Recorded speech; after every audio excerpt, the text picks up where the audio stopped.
Okay, folks, I'm a little bit late and I'm having some camera issues, which I wasn't having before, but I had to restart the computer just to get it up and running. But my normal camera, I had to restart the computer just to get it up and running. But my normal camera is not working. Bear with me 1 second while I try once more to see if I can get that camera working. If not, we'll just deal with what we've got right now. I'm going to try.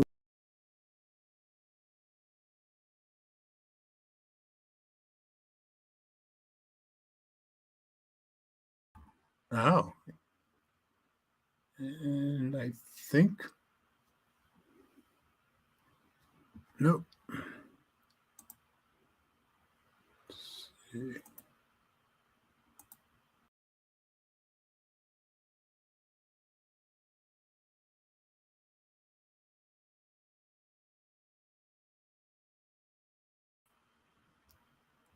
Now, I guess we'll stick with what we've got.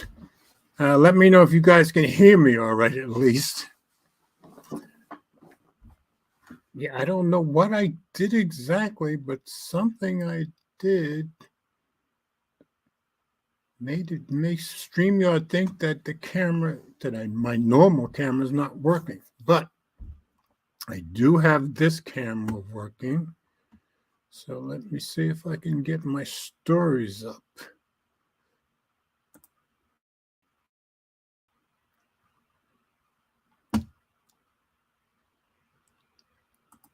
I'm going to try to get tonight's show notes up. See if that's working okay.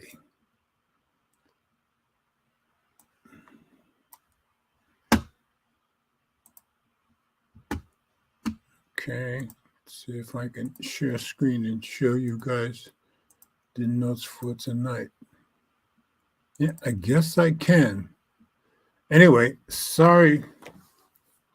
There you go. Okay, thanks, Annette. Annette says, you can hear me and see you with the green screen behind me. Yeah, my normal camera that has the green screen working just stopped working. So I'm going to have to figure that out after the show. But at least I've got my show notes up. And Annette was the first one in here. She was in here quite early. And I had the wrong, I started messing around with the date because I had put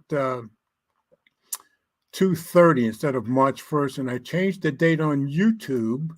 And that's when I started having camera issues. So something I did made StreamYard think that the camera is not working. But in any case, I do have the camera on the laptop working and you guys can hear me. So we'll just go with that for now. And if you're new here, sorry about the issues that I'm having. I don't usually have these issues. But if you're new here, we do this every week. And we talk about the tech stories from last Friday to this Friday. And if there's any huge stories that have come out, I usually talk about those. And then I try to find some stories that you guys might find interesting. So normally you see a news background behind me, but that's not working right now. So, but every week I give you show notes on my website. So if you go to mobilegeezer.wordpress.com, click on today's date. I did manage to change the date on the show notes because I originally had 2/30 here too, but I did get it to update to 3/1. So if you go to mobilegeezer.wordpress.com, click on the date, you'll get the show notes just for tonight. And while we're here, I'll give you a little preview as I always do. And there was nothing earth-shaking tech-wise this week. I know that Mobile World Congress was going on. I guess it's just about over now, but I didn't find any huge stories there. So I just came up with some stories that I thought you guys might be interested in and interested me. So we're going to start out. I said, it seems like there was a little notice cyber attack on pharmacy systems last week. I didn't know anything about it. It seems like nobody's reporting on it, but yeah, the pharmacy systems around the U.S. had a cyber attack last week, and I found it on Fast Company. Fast Company is a site that's starting to get a lot of attention too.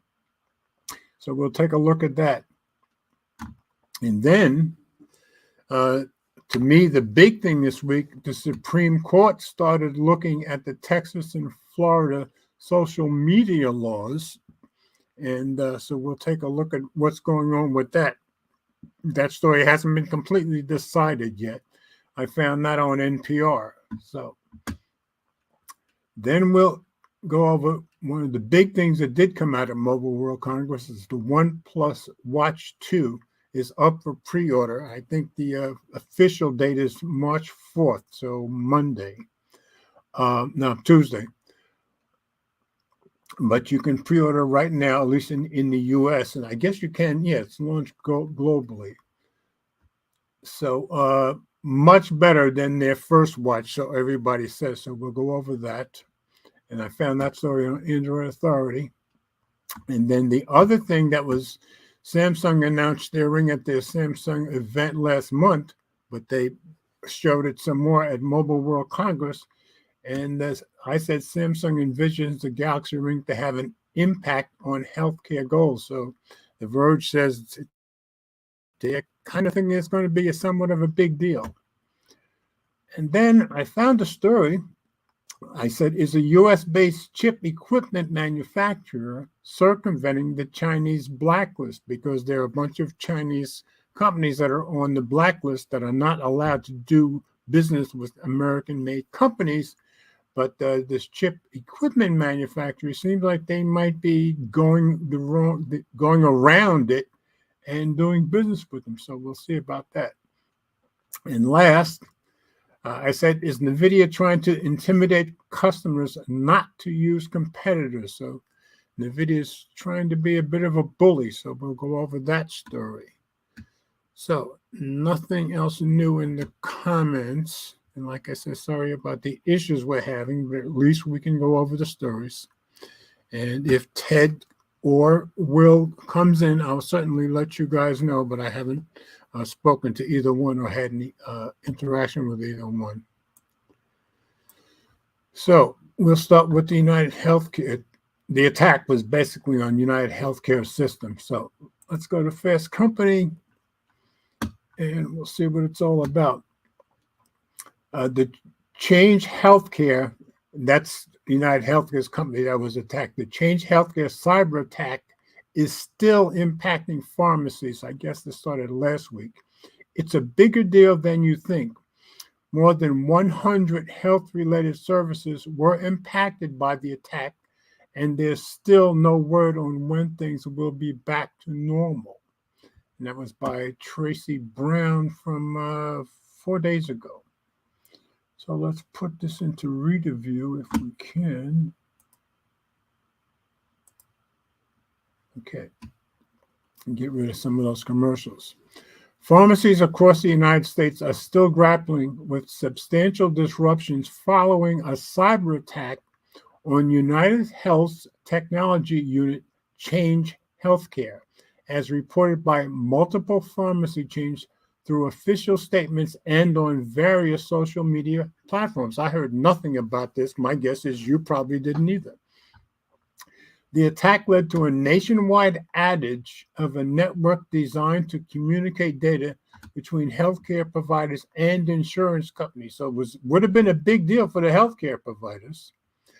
According to a filing last Thursday with the Securities and Exchange Commission, United Health discovered a suspected nation-state, so we don't know what country they're talking about, cybersecurity threat actor had access to subsidiary Change Healthcare systems on Wednesdays. This would have been the Wednesday before this past one.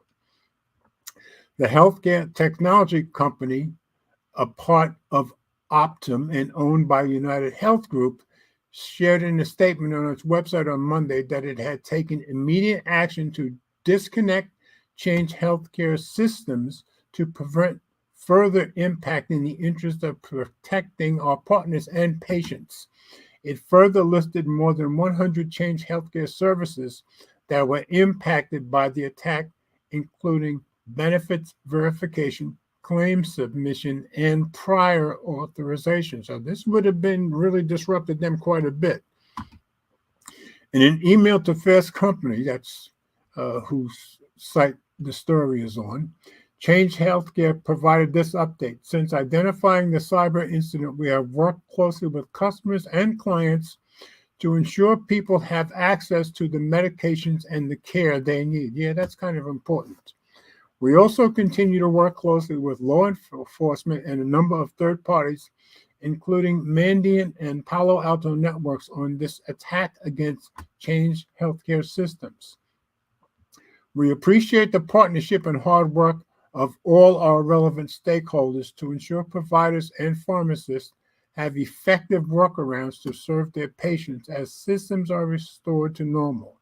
As we remediate, the most impacted partners are those who have disconnected from our systems and or have not chosen to execute workarounds. So I guess at that point, some of them hadn't even come back online yet, and some of them stayed offline intentionally. Despite the widespread disruption, including prescription delays and frozen services at numerous pharmacies across the United States, the media response to the news has been noticeably low-key. Yeah, like nobody's reporting it, as far as I can tell.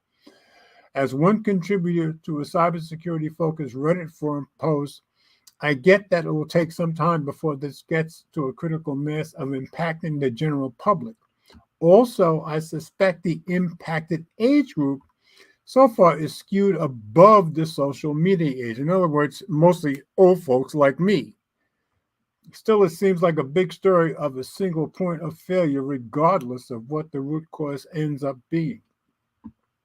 Healthcare services, as part of an ongoing digital transformation, are gradually integrating technology into their processes and patient care. So I'm assuming by now they have things back to normal, but I can't verify that. This shift has increased the importance of easily accessible and shareable patient data, making healthcare services particularly attractive to would-be attackers. Yeah, well, that would be true. As data systems become crucial for hospital operations, some may prefer paying a ransom to restore functionality rather than risking losing access to their digital networks. This vulnerability leaves hospitals exposed to cyber attacks, and even if a ransom is paid, there is no guarantee that attackers have deleted stolen data. Yeah, you can bet they won't. Furthermore, hospitals must navigate the legal obligation to disclose data breaches, placing the responsibility squarely on their shoulders in dealing with such attacks. So I just thought that was a pretty good lead story, since it was a cyber attack and pretty much nobody's told the general public about it at all, as near as I can tell. So that's the first story, and nothing new in the comments. So we'll continue. This is going to be a quick night, as you can tell, unless, of course, Ted comes in and joins me. But it's not looking that way, so we'll see. So I think this is the big story of the week. And as you guys will see in a story, this could be a worldwide impacting story. Supreme Court finally looking at Texas and Florida social media laws, and this was on NPR. So this was also from 4 days ago. Supreme Court justices appear skeptical of Texas and Florida social media laws. Update on February 26th, and it's by Carrie Johnson. So let's get rid of some of these commercials. Drop into reader view. The Supreme Court wrestled Monday with a pair of cases that could help define the future of the internet. So yeah, it could end up being a very big deal. Legal experts say they're the most important First Amendment cases in a generation. So a lot of lawyers think this is a really big deal. The question is whether states like Florida and Texas can force big social media platforms to carry content the platforms find hateful or objectionable. And this is all because they pulled Trump off after January 6th. And Texas and Florida immediately passed laws hoping to stop them from doing that. But sounds like the judges are leaning with the tech companies at the moment. But like I said, we haven't got a resolution to this yet. I wonder, since we're talking about the First Amendment, whether our first concern should be with the state regulating what we have called the modern public square, asked Chief Justice John Roberts. Later, in the hours-long arguments, Roberts returned to the point of government control, arguing that states and private actors are inherently different when it comes to First Amendment analysis. He and several other justices seem to side with the key argument from the social media platforms that decades of free speech jurisprudence means government officials cannot compel people or businesses, including social media giants, to speak. There is nothing more Orwellian than the government trying to dictate what viewpoints are distributed in the name of free expression, said Matt Schruers, president of Computer and Communications Industry Association, a trade group for the social media companies that's involved in the litigation. And that's what's at issue in this case. After the violent siege on the U.S. Capitol in 2021, big social media sites booted former President Donald Trump from their platforms, fearing his posts could provoke more unrest. Republicans in Florida and Texas took action, signing sweeping laws that prevent the largest platforms from banning users based on their political viewpoints and require them to provide an individual explanation to users about why their posts have been edited or removed. So it sounds like the judges right now are leaning with the companies, not with the two states. Freedom of speech is under attack in Texas, declared Texas Republican Governor Greg Abbott at the bill signing. So that was a few months ago. There is a dangerous movement by some social media companies to silence conservative ideas and values. This is wrong, and we will not allow it in Texas. A separate law in Florida prevents the social media platforms from rapidly changing their terms of service and threatens huge financial penalties. So that's what this is all about. The social media companies sued. Schruers, who leads the industry trade group, said the state laws interfere with how the companies operate, from their basic policies to editing, deleting, or adjusting posts across all content. It is necessary to have guidelines and terms of use to make sure that a community isn't polluted, Schruer said, and that's everything from posting dog pictures in the cat farm to barbecue in the vegan farm to far more serious things like trying to groom children in a children's site. At the Supreme Court Monday, attorney Paul Clement added another colorful example to laughter from the audience, that a Catholic site should not be forced to give voice to a notorious Protestant. Clemens said, were the state laws to stand, it would lead to massive disruptions for the platforms, and even in the interim, make them consider hosting nothing but content about puppies for its users in Florida. The state's arguments. In court papers, lawyers for Texas and Florida said the social media platforms are discriminating against conservative views. So you can see where both sides have somewhat of an argument. John Whitehead runs the Rutherford Institute, a conservative-leaning nonprofit group. Whitehead, who filed a friend of the court brief in the cases, said the big social media sites have become the center of people's lives and they should not be engaging in any censorship. Well, I think there's got to be some. It's out there to make people think, Whitehead said. In other words, you can disagree. If someone puts something foolish on, let's say Facebook, people should respond immediately and start a debate. Debating is the key, not eliminating. Well, he does have a point there. Other allies of Texas and Florida argue the sites are merely hosting content, not making editorial judgments that deserve lots of First Amendment protection. The platforms do not have a First Amendment right to apply their censorship policies in an inconsistent manner and to censor and deplatform certain users, Florida Solicitor General Henry Whitaker told the justices Monday. So, yeah, they're saying you can't just single out people because of their views. But, the companies are saying, but we've got to protect, people too. So there's a good argument on both sides of this. Carl Sabo is a general counsel of NetChoice, another big trade group for social media platforms that's involved in these lawsuits. These cases are going to define the future of the internet. They well could be. At stake, he said, is who controls what people hear, say, and read online. So you could see where this could become a big deal worldwide. Everyone left, right, or center should oppose government control of speech, Sabo said, because as it may be your person in the White House today, we know that it will not be forever. And that's why the First Amendment is so important and so paramount. What the justices will have to decide. The justices will have to decide between radically different conceptions of what social media is. Yeah, and that's the heart of this whole thing. Are these platforms more like old-time phone companies, basically open to everyone without filtering? Or are they more like bookstores and newspapers, places that edit and curate information that get the highest level of First Amendment protection?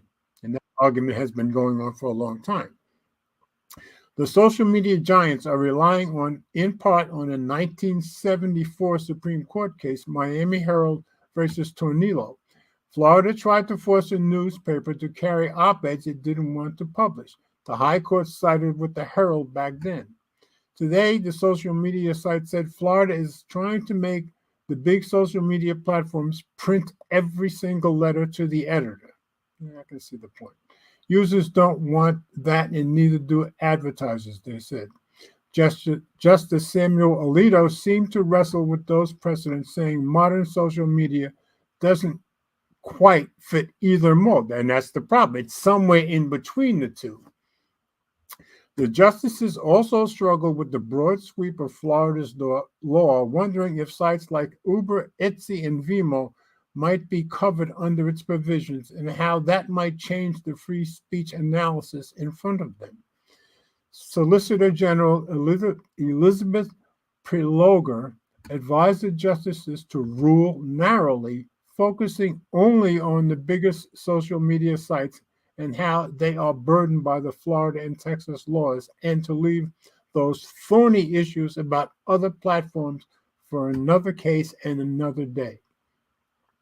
The two trade associations, NetChoice and CCIA, are backed by groups across the political spectrum, from the U.S. Chamber of Commerce and Americans for Prosperity, which is linked to Charles Koch, or Coach, however you want to pronounce it, to the American Civil Liberties Union.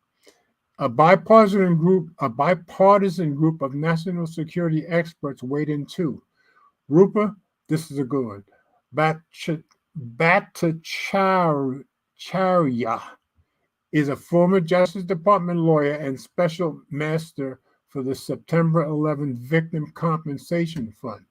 She now works at the Institute for Constitutional Advocacy and Protection at Georgetown University Law Center. Social media content moderation plays a really important role in keeping some of the worst of the hate and the violence off the internet. I'm not going to try to pronounce her last name again. Pardon me. Homegrown extremists like the Proud Boys and foreign groups like the Islamic State have deployed social media to attract converts and broadcast violence. The Christchurch mosque shooter in New Zealand live streamed his activities to try to inspire others, she added. She said social media platforms should face common sense regulations, including consumer protection and anti-fraud laws, and the current content moderation policies of some of the big sites have real flaws. Notice they put her last name over and over again. It's too tough for me. They are better than nothing. And she said no content moderation at all is what will happen if the Supreme Court upholds the sweeping laws in Texas and Florida. volunteer moderators of a Reddit site devoted to law and Supreme Court filed their own brief in the cases to deliver a very particular message. Their court papers cited hateful speech and threats against the justices. Moderators said they delete those things now, but under the state laws, they might face lawsuits for yanking trolls who flood their chats with vulgar and racist posts. Yeah, that's a good point. The state laws are not about protecting speech, the moderators wrote. Instead, they're commandeering someone else's microphone to spread a message. So, as far as I know, none of this has been totally decided on yet. It's a big case, and I gather it's going to have a lot of impact across the internet. So I thought it was kind of a big deal, and certainly the big story that I found this week. So, and Ted is here, I believe. Ted, you're here? I think he's here.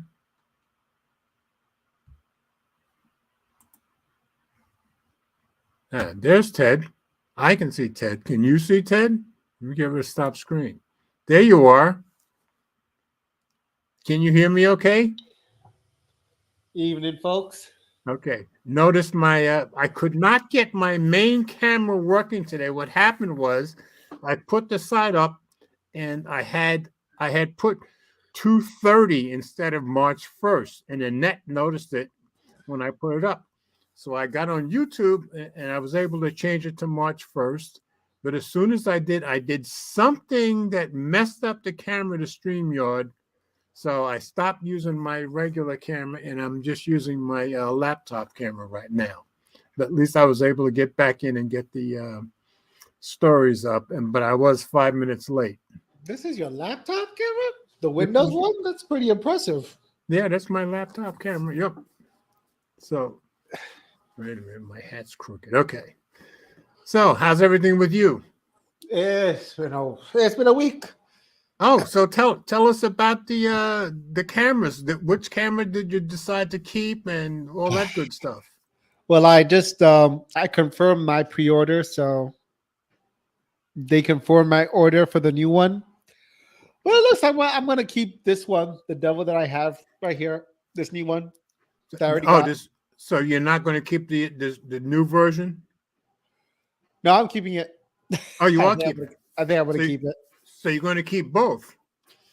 No, I'm not gonna keep both. Oh, okay. I'm definitely gonna try it though, and then return it. Okay. So when's it supposed to come in? I don't know yet. So I'm technically on pre-order sort of thing. I guess it's already popular, even though it just came out. I swear. So your learning curve with this camera is not as bad as you thought, or you're just doing better with learning? It's bad. Oh, is it? I just got the memory card in today for Matarama, and 128 gigabyte. Oh, is it 126 gigabyte card? Was $130. Okay. CFX. It takes CFX. I hope you make some money with your photography business, because you certainly are laying out the cash. Yeah, so do I. I hope you make it worth it. I also have a second memory card coming in, but I think I'm gonna have to return that one because this camera wants UHS 2. So if that other one can't record videos to both a UHS 2 card and a UHS 1 card. Oh, what you were telling me last time, yeah. Okay. You had mentioned that last time we talked about it. Yeah. About the two different types of cards, yeah. Yeah, but I got the CF Express B card that came in today, and that's the one that's $130. Okay, now how much is the other one? The other one, I got the UHS 1 card, just a regular. It's like a regular SD card. It's the one that's in this sold one.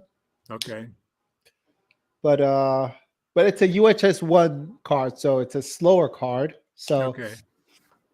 I need to see if that's going to impact it. If not, if it is, I'm going to have to return it and then see what else I can do, because UHS 2 cards are also expensive. They're not as expensive as CF Express B. Mm-hmm. In fact, if I can, hold on, let me see if I can take it out and show you. since this camera's not using it.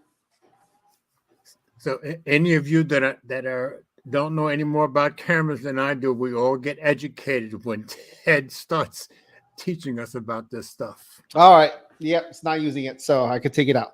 Oh, Here okay. it is. Okay. Ah. And that's the one that's You do it. $130. Do it like. Oh, can you do it? Can you do it? Do it. Do it. Do it. Now it's almost. It tried to focus for. There you go. There you go. Yeah, now you got it. So that's the one that's $130. Yep. Okay. 160 gigabytes. I It's a hope it's CF worth it. Express B card. This is the new ones, the new models. They're a whole lot faster usually than these guys. Oh, Okay, yeah. These guys that you know of so well. Yeah, that's what I have in both my cameras. Yep. They thought this is the newer ones. These are the newer types. This is $130 on sale too. This is like, $30 and it's a good storage size, but exactly. Okay. So yeah, this is what yeah. Well, I'm glad you're using the new one, and I'm glad you decided to keep it. So that's good. But yeah, I'm gonna I'll play with it more to see tonight. But I'm gonna need to know whether, because one advantage, like I said, is the fact that I can back up 2 video files now, whereas this old guy can only do pictures. It couldn't do videos. I'm amazed that you can back up 2 video files in one camera. Usually that's a prerequisite, but otherwise, it looks nice. The focusing, it's doing autofocus, which is not bad. No, it's doing a very nice job. Yeah, like on this camera, I never did auto. I was always manually focusing because the autofocus was bad, in my opinion. All right, so since this one's so much better, that's a wonderful thing, I would think. Yeah, it's supposed to be easier. Okay, good. Maybe a bit easier. Very good. So what we got in terms of stories? All right, now you got the stories. I've already been through the United Healthcare story, and I just finished the Supreme Court, which I said is the big story of this week, because this court with the Texas and Florida social media laws that they passed Trump when they kicked off Trump, this could impact people around the world at some point, the entire internet at some point. So yeah, I think Florida said, was it kids under 16 can't have social media accounts at all? I didn't hear that. Oh, okay, not that case. Okay. Yeah, they can't do that. I wouldn't think they could do that. In China, they do stuff like that, but I wouldn't think they could do it in Florida. I haven't heard that from either one of them. But it sounds right now like the justices are tending to lean toward the companies and not towards the states. But they took it up on Monday, and I haven't heard of any formal decision as yet. It's going to take a while. But I just thought it's such an important story. I ought to bring it up because I did bring up the when they first came up with the laws. That was like 3 or 4 months ago. So it could end up impacting us all at some point about whether or not, these companies can kick people off. And that's what, Texas and Florida, especially your governor in Texas, is saying they're prejudiced against conservatives. And maybe they are. They probably are. But, with that January 6th thing, they're saying it could be dangerous to let Trump stay on. So I can see both sides here. So let's see. So the next story is going to be wait. one. Okay, go ahead. Actually, you know what? Yeah, go ahead. You can just do the next story. I'll share the link with you in the private chat. Oh, okay. Well, is it a good story for us? You can decide. Well, I'm going to look at it right now.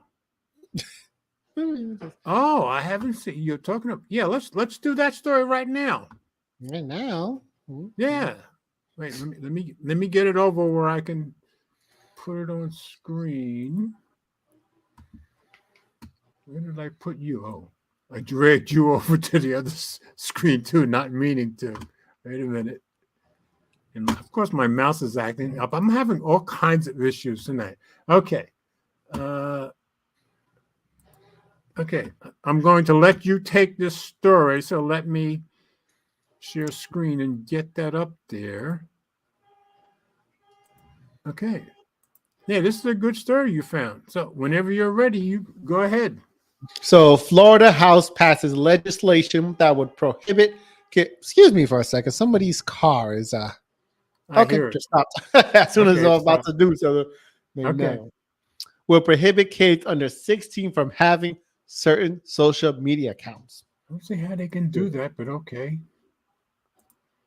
The Florida House of Representatives passed legislation that would prohibit anyone under 16 in the state from holding accounts with certain social media platforms. The bill now heads to the Republican Governor Ron DeSantis' desk.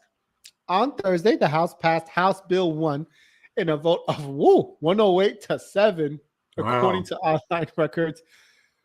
HB1, or online protection for minors, will require some social media platforms to verify the age of account holders, prohibit kids under 16 from creating a new account, and terminate the accounts of anyone they believe to be under the age of 16. This vote came in just hours after the Senate passed the legislation on Thursday morning in a vote of 23 to 14. Much closer. Yeah. It will now head to the desk of DeSantis, who could sign it or veto it. DeSantis has spoken previously about his bill that parents should have a role in this bill. I agree. As much as I think it's harmful to have people on social media platforms for 5 or 6 hours a day, a parent can supervise a kid to use it more sparingly. They can, but can they? Yeah. The governor added that he is working on making sure there is a role for parents in the decision-making process about whether their children should have access to social media. He has also said that parents should have the right to opt in if they want their kid to be on those platforms. I'm a critic of social media, but I have to look at this from a parent's perspective. The bill's description of social media platforms that would fall under the requirements appears to be wide-ranging. The bill includes social media companies that allow users to upload content and have at least 10% of its daily active users under the age of 16 spend at least 2 hours a day on the platform on average. It also includes companies that use algorithms to analyze data and push alerts and continuous scrolling or autoplay video. The bill was filed January 5th, but it faces an uncertain future.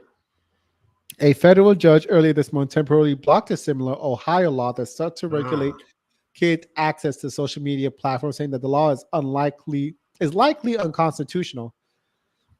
The order by District Judge Algernon Marbley reiterates that Marbley said last month that when he issued an emergency order halting the Ohio law from going into effect, Ohio's legislation would have required social media platforms to obtain parental consent before creating accounts for children under 16. Doesn't seem so bad. It was the latest blow to states that have vowed a crackdown on social media in the face of mounting claims that technology contributes to mental health harms, and it highlights the many legal hurdles facing calls to ban social media for young Americans. And I can see the point because a lot of teenagers are having issues with social media, and I understand that. But I know 16 kind of struck me as maybe it should be lower, maybe 14. Something. That's first thing that struck me. But 16-year-olds are just problems, just little goblin problems. Like they're no better at 14 than they are 16. What? Well, I would hope they're better. They're not better. They're just more prone to suicide. Well, yeah, that's probably true. And I guess I probably agree with the judge that the whole thing might be unconstitutional. But I also agree with DeSantis that I think the parents need to be a part of. Unconstitutional on whose sake? The company's constitutional rights or the children? No, I think it would be the children. I think you may be stepping on the children's rights. Now, if the parents are involved, do the children have rights? Well, it seems like these days they do. That's my impression, but I don't know. These are things for courts to decide. So that's a really good story you found. That's a heavy duty story, in my opinion. I don't know about Ron Juan's like he wants parents to Yeah, I think Play a the bigger role. parents deserve to be in part of the decision about the law. You don't think so? Not anymore. If they No? were, if they were playing a decent part in this, Right. their child's, social media access, this wouldn't even be a conversation, would it? Well, I mean, well, you're saying if they were. My guess is some parents are and some parents aren't. A minority of parents are, I'm sure there are very minority of Yeah, you're parents who right. use You're the screen probably time right about features that. that, Apple and other companies give, but, Yeah. most of them don't even know about it. So, like, Yeah, you're it's probably there, right it's on their about that. phones. They just don't. So with that attitude, I would think you would fall more to the judge's side about it being unconstitutional to the kids then. Am I right? Man, could be. I mean, you sound like you're leaning that way to me. Where's constitutional rights? Like, what, for kids' constitutional rights to express themselves? They can do that off the app. Well, no, to have access to the platforms. I think it's a state's rights that, they can say, hey, this is proven to be detrimental to a children's health. I guess ultimately I And would they can. probably agree. I think this is a hard question though for me. Anyway, you came up with a really good one. What are you eating? Ice cream. Malted moo. Okay, you love Malted your moo. ice cream. You're one of the few people I know that probably likes ice cream even more than I do. So let's see. Ooh. All right, we're gonna move on. OnePlus. Yep. All right, I'm gonna take this one, or you want to take it? Oh, you got it. Did you Okay. get what? Did you get it? Yeah, I've got it. I'm pulling it up now. All I right, mean the watch. Did you get the watch? No. I told you I'm in the process. I'll be moving this month, so I'm going to wait till after my move before I spend any more money.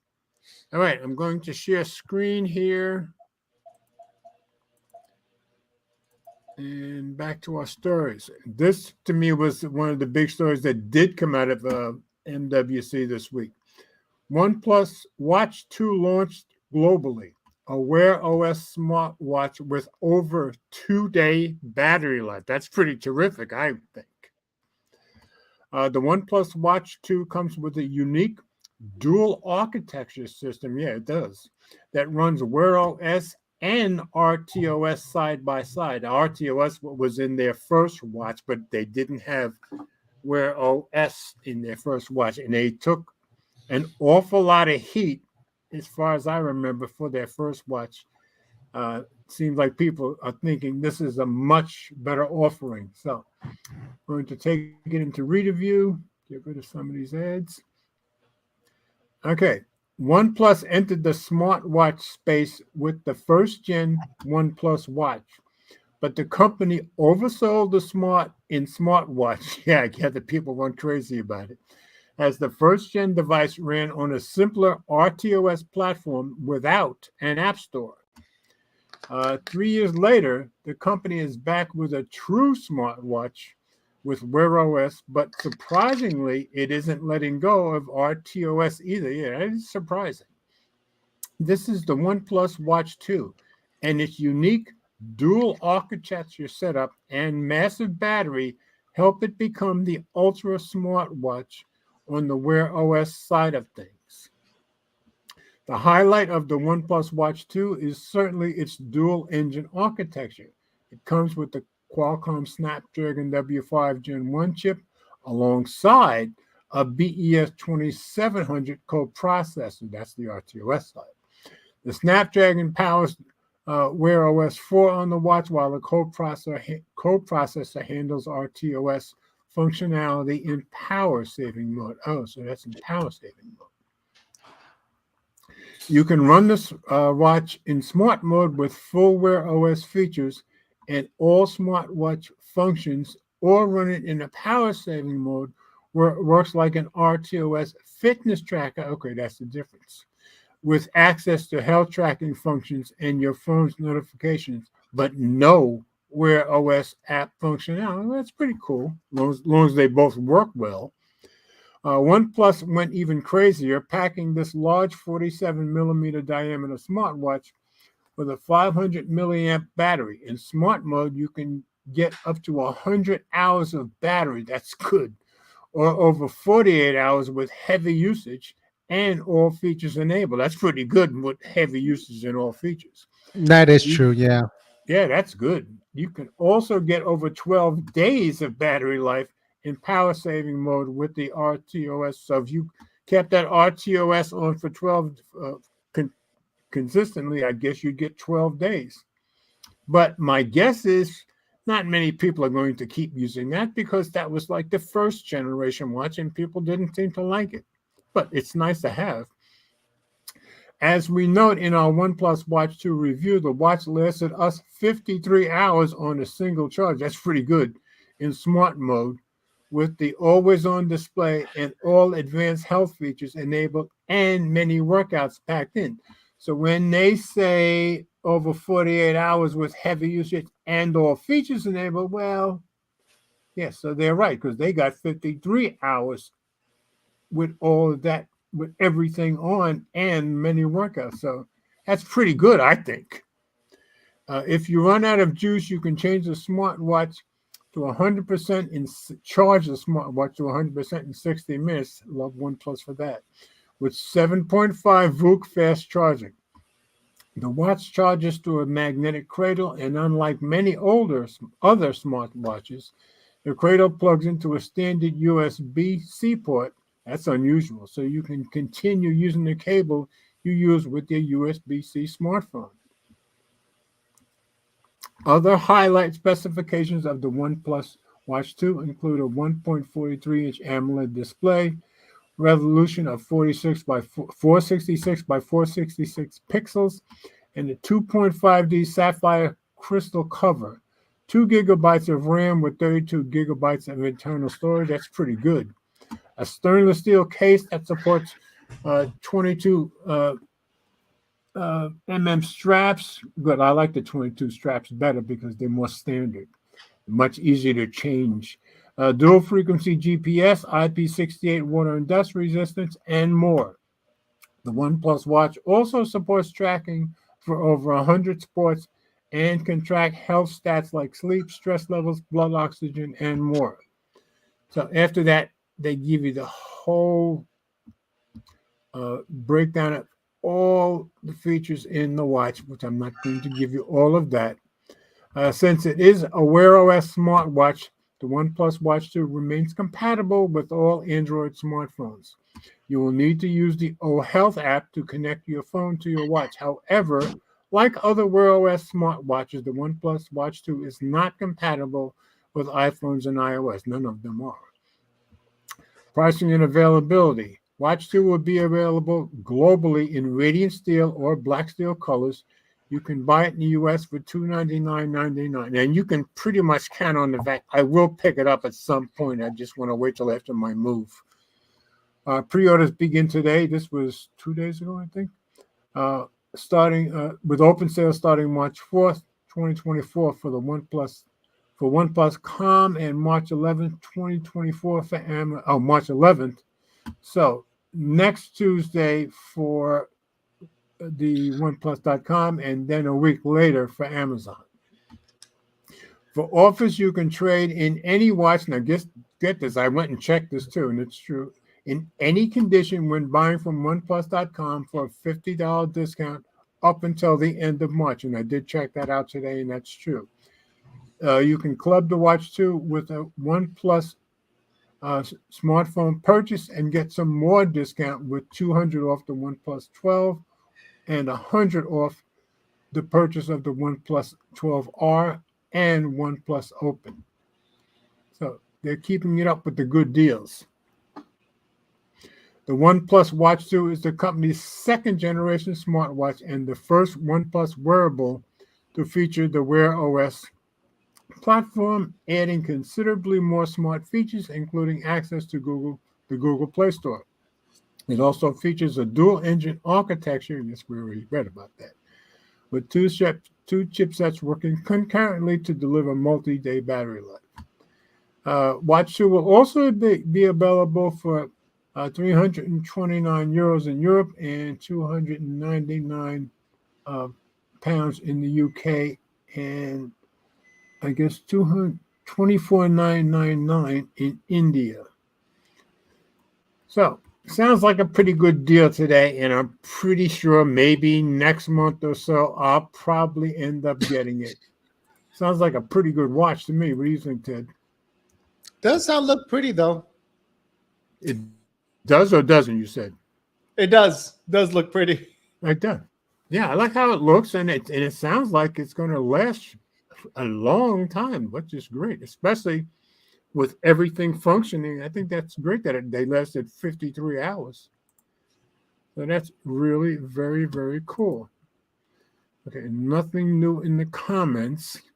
I hope people are not put off on commenting because I had the issues with the camera, but I'll have it fixed next week. It's only because I went in and edited the date that I had wrong. All right, we're going to go on to the Galaxy Ring. Yeah, I'll take that one. Okay, all right, let me pull it up. All right, whenever you're ready. Oh, wait, I didn't present it, did I? I pulled it up, but I didn't share screen. Silly man. Okay, here we go.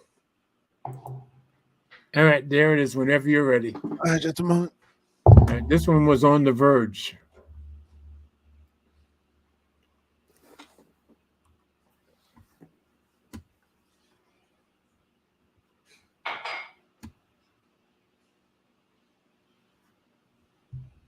You still there? No, okay. Samsung is developing a big ambition for the future of health at home and centered around this ring wearable. Why did they say it like that? By Allison Johnson. There you go. Let me get it. Let me see if I can drop it into reader view. Okay. Just notice the different colors on the flip out screen. It looks, I look more, this looks more muted. Oh, just a moment. Is this touchscreen? Okay, so at Galaxy Unpacked last month, Samsung teased a brand new wearable in a new product category with not much more than a splashy video and a name. Galaxy Ring. Now we have a little more to go on, including the fact that it's expected to arrive this year. I got some hands-on time with a prototype ring ahead of Mobile World Congress. It's a very light and comes in 3 colors, though Samsung emphasizes that the final product is subject to change. Excuse me. But I also got a sense of Samsung's bigger goal for this new product line, which it sees as not just another wearable, but part of the company's vision for a future of ambient sensing. The Galaxy Ring prototypes I was able to try were presented in 3 colors: platinum, silver, ceramic, black, and gold. Platinum, silver, guys, that's the first one. I wasn't allowed to take any photos during that session, but gold looked right at home next to my wedding ring. The Galaxy Ring is lighter than it looks and doesn't feel as dense as I thought it would. It has a slight concave shape, and each color was offered in sizes from 5 to 13, which is slightly wider range of options than usual, which size is marked as small through extra large on the inside of the band. Samsung's VP of Digital Health, Dr. Han Pak, didn't specifically say what sensors are in the ring, but mentioned sleep insights based on the heart rate, movement, and respiratory indicators. Pak says that Miss Monk's partnership with Natural Cycles, which already brings period and fertility tracking to its Galaxy Watch series, will extend to the Ring 2, putting it in direct competition with the Oura Ring. Yeah. On the Galaxy Ring, battery size increases slightly in the large band sizes, though Pak couldn't share any exact battery life estimates. The Galaxy Ring will help inform a new metric Samsung is hoping to introducing to the health app in the near future called My Vitality Score. It's based on the model from the University of Georgia that incorporates 4 factors: sleep, activity, resting heart rate, and heart rate variability. The Vitality Score will be a feature of Samsung's Galaxy Watches 2 coming first to the Watch 6 later this year, but it will require a Galaxy S24 series phone to work. Of course. Ring owners will also be able to specify certain health goals and receive related updates and tips in the form of something called booster cards, which are also coming to the Galaxy Health app later this year. Something's up with my speech. Throughout a session detailing Samsung's vision for its new wearable, Pak referred to it as a step forward in building out a larger ecosystem of ambient sensing, providing a connected care centered around the home rather than relying on a single device you have to wear comfortably and remember to charge. The notion behind ambient sensing is gathering data from multiple places to remove friction. Your wing, your ring, your watch, who knows, your refrigerator. All working in harmony to remind you the last time you ate a vegetable was 4 days ago, and maybe that's why you feel disgusting. Pak describes it a little bit more eloquently than that, but envisions a holistic system that supports individual health goals rather than a single gadget bombarding users with contextless data. It sounds reasonable, lovely even, but first, Samsung needs to get this ring right. Yep. Anyway, it sounds like it might be a little bit exciting. Your audio does not sound good. My audio? Yeah, it sounds like there's a lot of mechanical noise or... I was moving my mouse. Maybe that was it. I don't know about moving my mouse doing all that. Well, I mean, I haven't touched the microphone at all. It's okay now? No. Maybe plug it in, plug it back in. I haven't. That's weird. And it was fine before, you're saying? Yeah, and it's echoing too. That's weird. I haven't touched anything, but yeah, all right. I'll unplug and plug.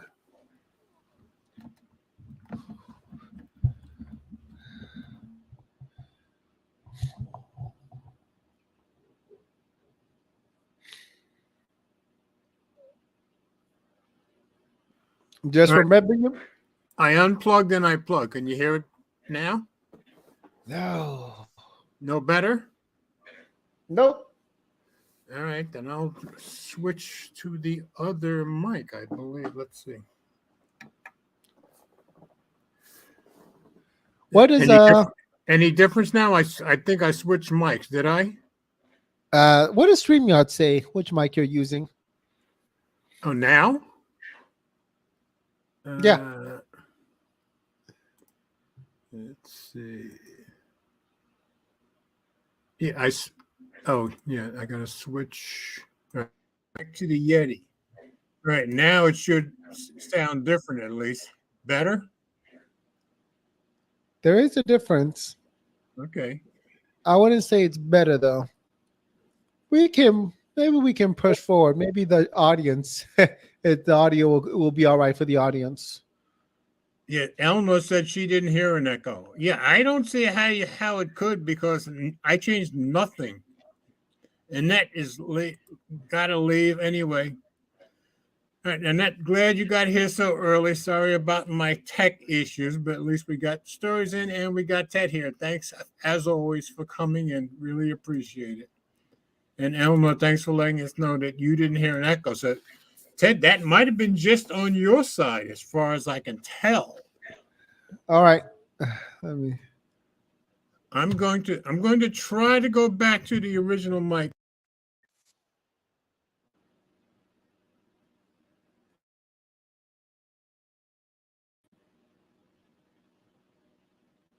All right, I'm back. I'm back on the snowball mic. Eleanor, tell me if anything doesn't sound right. I'm thinking it should sound okay. Oh, and I never closed out of the. Oh, that's fine. Maybe it was just me.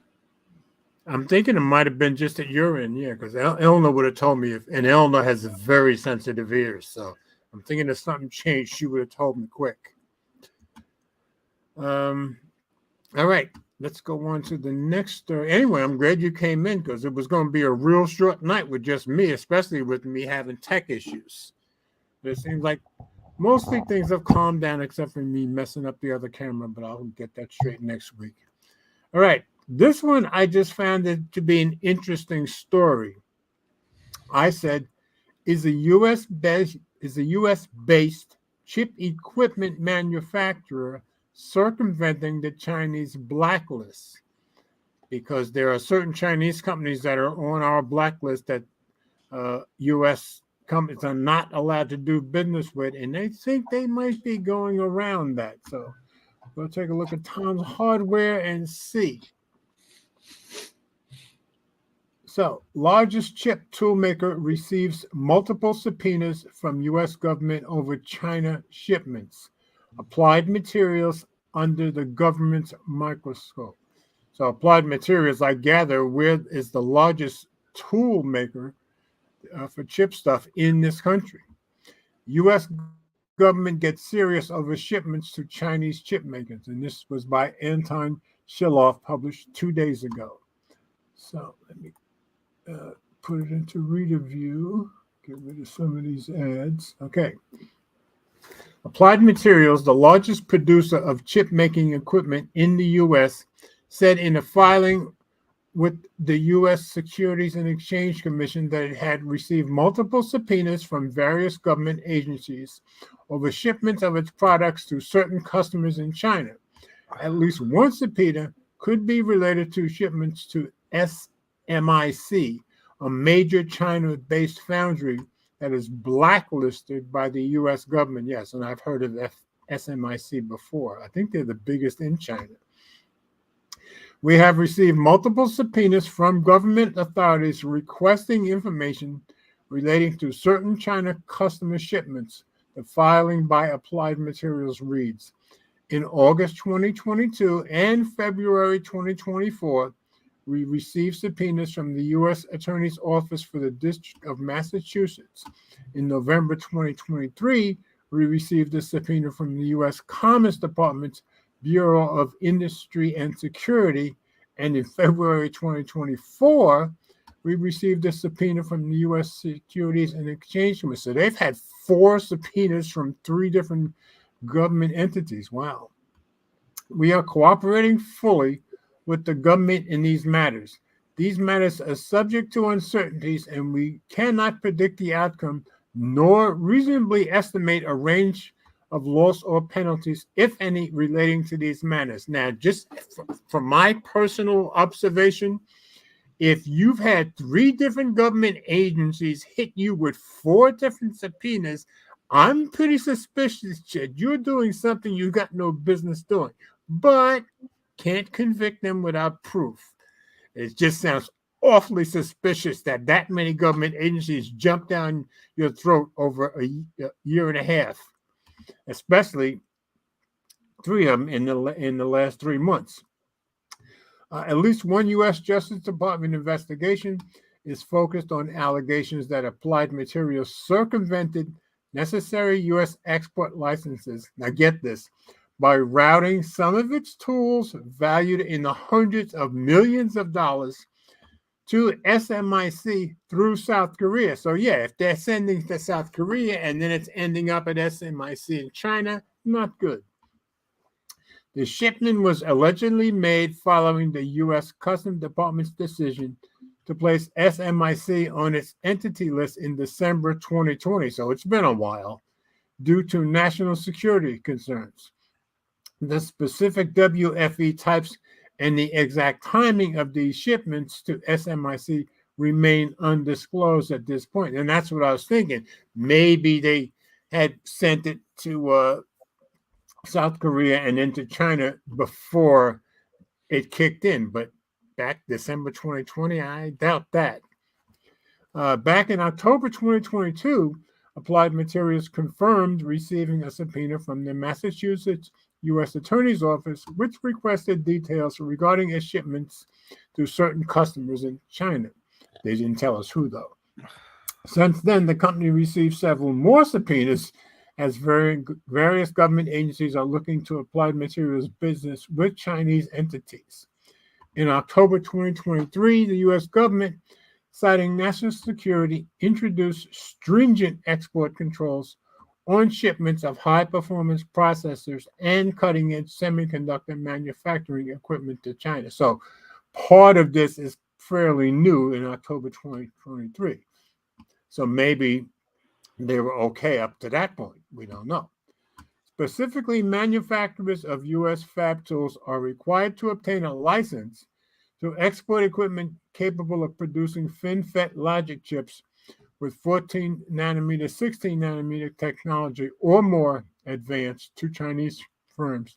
Now we're dealing with 3 nanometer chips. 14 and 16 sounds so old fashioned to me. Meanwhile, even without the latest U.S. export rules, SMIC, the only contract maker of chips in China capable of manufacturing 14 nanometer class chips, has been on the U.S. Department of Commerce's entity list for some time, which is why Applied and other American makers of fab tools must secure an export license for any dealings with the Chinese chip line. Yeah, and I guess once you get that license, you can do business with people on that list or companies on that list. So just interesting. It does sound suspicious, but the fact that some of these laws, or some of this crackdown just happened in October of 2023, maybe they're, not outside the law, but just interesting. So I just thought it was an interesting story that so many government entities had come after them at the same time. So get out of that one, and nothing new in the comments. Okay, Ted, down to the last NVIDIA story. You up for that? Yep. Okay. I'm going to pull it. Now, I said, is NVIDIA trying to intimidate customers not to use competitors? Because that's what I got from the story, that they're actually trying to bully their own customers. But see what you think. Sounds like something Apple would do. Yes, sure does. Things must be going very well for them then. I would think. All right. So whenever you're ready. Did you distract yourself? my assistant is doing something in the background and okay. making a lot of noise. Yeah, Google likes to do that sometimes. Hold on. Hey, Google, what are you doing? I'm putting up some neat facts. Let me know if you want to hear one. Hey, Google, what's playing on my bedroom speaker? Sorry, I don't know what's playing right now. Oh boy. So following Grok's accusation. Wait, you didn't read the headline. You thought you read there.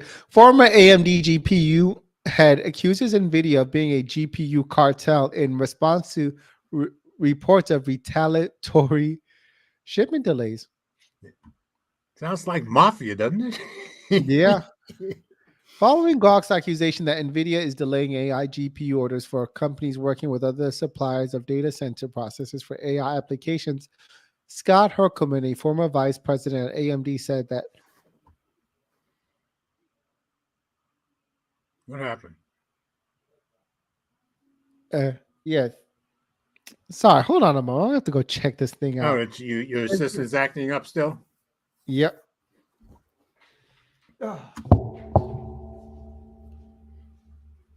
We all go through this stuff with Google every once in a while because I have Google speakers all over my apartment too. Eleanor has them in 3 or 4 rooms here too. So we'll deal with this at some point or other. Hey, Google, stop. Now, my mind is saying Ted's having a fight with the assistant and losing. All right. It was creepy. It was just playing some weird, I don't know what. This went off on its own, huh? Yeah. All right, go ahead. So Scott Herkelman, a former vice president at AMD, said that NVIDIA pursues similar tactics. The high-ranking executive even went as far as to call NVIDIA a GPU cartel. Uh, this happens more than you expect. NVIDIA does this with DC data center customers, OEMs, AIBs. What's AIBs? I have no idea. Press and resellers. They do that to press. I think I remember a story like that. Okay, I didn't know about it. Herkelman wrote in a post, in an X post, in a response to a tweet from Tom's Hardware, they learned from GPP to not put it into writing. They just do not ship after a customer has ordered. They are the GPU cartel and they control all supply. You can expand the embedded. Herkelman's accusation is a big deal. He ran AMD's graphic business unit from 2016 until he left in 2023, and the GAT group had to compete against NVIDIA both on customer and data center fronts. Perhaps more importantly, he worked as a general manager of NVIDIA's GeForce business from September 2012 to 2015. A recent Wall Street Journal article brought to light allegations against NVIDIA, claiming that the company tends to delay shipments of data center GPUs to customers who are considering AI processors from other competitors, such as Grok. Jonathan Ross, Grok's CEO, suggested to the journal that the situation has created an atmosphere of discretion among clients, with some even concealing and denying their interactions with rivals. Wow. NVIDIA's chief executive, Jensen Huang, has counter concerns about preferential shipping in the past, stating that the company aims to allocate supplies fairly and provide the alternative solutions, such as renting GPU performance from cloud service providers while customers await their orders. Tech giants like Amazon Web Service, Google, and Microsoft are developing their own AI accelerators while they continue to ingest massive amounts of NVIDIA silicon, though they say they do not intend to directly compete with NVIDIA. These companies are also some of NVIDIA's largest customers, so it is likely they'll continue to place orders and see shipments flow in. Herkelman compared NVIDIA's move to a company's GeForce Partner Program, which earned the eye of the industry and plenty of negative press back in 2018, and eventually forcing NVIDIA to axe the program. The allegation against NVIDIA, if true, also drew parallels to past tactics employed by Intel to discourage partners from using AMD products in the 1990s and 2000s. However, the report does not provide any concrete evidence of NVIDIA's alleged behavior. The situation raises questions about the company's practices, but the lack of clear proof leaves the matter unresolved. Join the experts, and that's it. Yeah. So the fact that they were trying to hide it from them really says a lot, doesn't it? Yep. So interesting. Anyway, yes, I guess they are kind of acting like mafia. But if Google and Microsoft do start giving them a little competition, I bet you they won't be bullying them. Anyway, I just thought that was a very interesting story because I had never heard about NVIDIA bullying people, but I guess they do. Yeah. Well, no, I heard it before in terms of, actual press and reviews. Yeah, see, when you said you heard it before, that surprised me because I hadn't heard about it, but I think it's cool. Where'd you go? Yeah, my camera's acting up. Oh, I thought you were doing that on purpose. Okay. Anyway, we got into all the stories, and I'm so glad you decided to keep your camera and that you seem to be satisfied with it. I don't know. So how long do you think it'll be before you can use your new camera on a job? I don't know.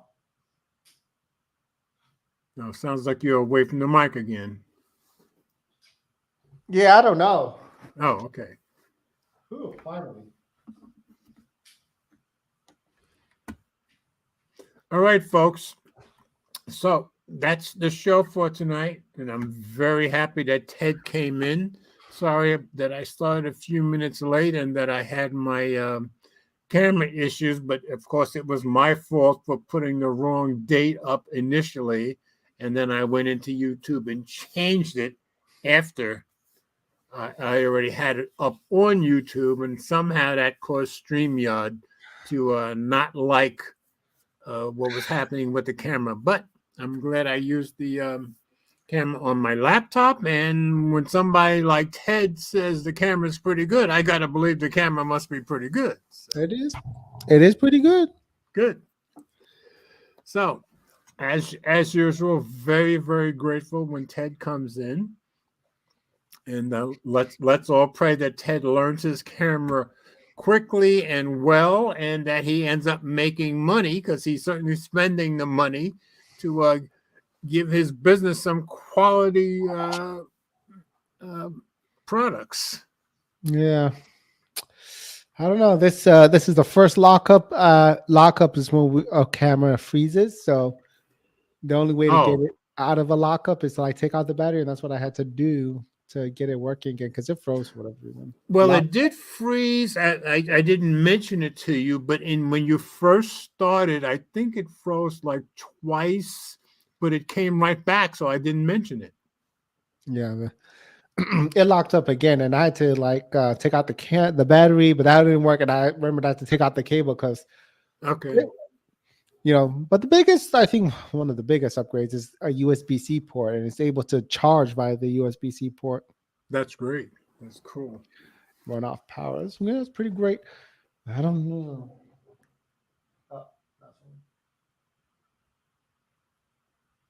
It takes a second to do the autofocus, but when it gets it very right?